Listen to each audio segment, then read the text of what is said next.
జ్వరం వచ్చిందంటే చాలు అసలు ఏం కూర తినాలన్నా తినబుద్ధి కావట్లేదు, నోటికి అసలు రుచిగా ఉండట్లేదు, మొత్తం చేదు చేదు అనిపిస్తుంది అనేసి చికెన్ తినాలనిపిస్తుందని చికెన్ అయితే తెప్పించుకున్నా. అదేందో ఏమో జ్వరం వచ్చినప్పుడు అయితే చికెన్తో తినాలనిపిస్తుంది.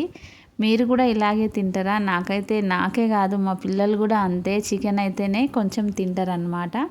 అందుకనేసి చికెన్ తెప్పించుకొని వంట అయితే చేస్తున్నా. అదేంటో మన చేతితో మనం చేసుకుంటే కూడా అస్సలు తినాలనిపించదు, నాకైతే అలాగే అనిపిస్తుంది.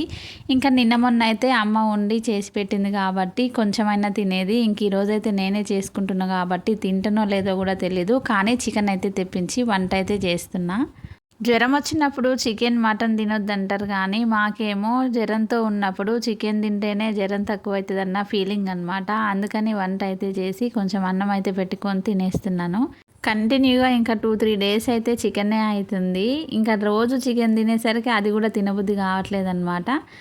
కొంచెం హెల్త్ ఇష్యూ ఉండడం వల్ల వీడియోస్ అనేవి రెగ్యులర్గా అప్లోడ్ చేయలేకపోతున్నాను అనమాట. ఇంకా ఈ రోజు నుండి వీడియోస్ అనేవి రెగ్యులర్గా అప్లోడ్ చేస్తాను. మన ఛానల్ని అయితే సబ్స్క్రైబ్ చేయండి, లైక్ చేయండి, ఓకేనా? మరి ఫీవర్తో పాటు కాఫ్ కూడా ఉంది, అయినా కానీ కొంచెం అయితే థమ్స్అప్ తాగేస్తున్నా. థమ్స్అప్ చూడంగానే పానం ఆగదన్నమాట. ఓకేనా? మరి వీడియో నచ్చితే లైక్ చేయండి.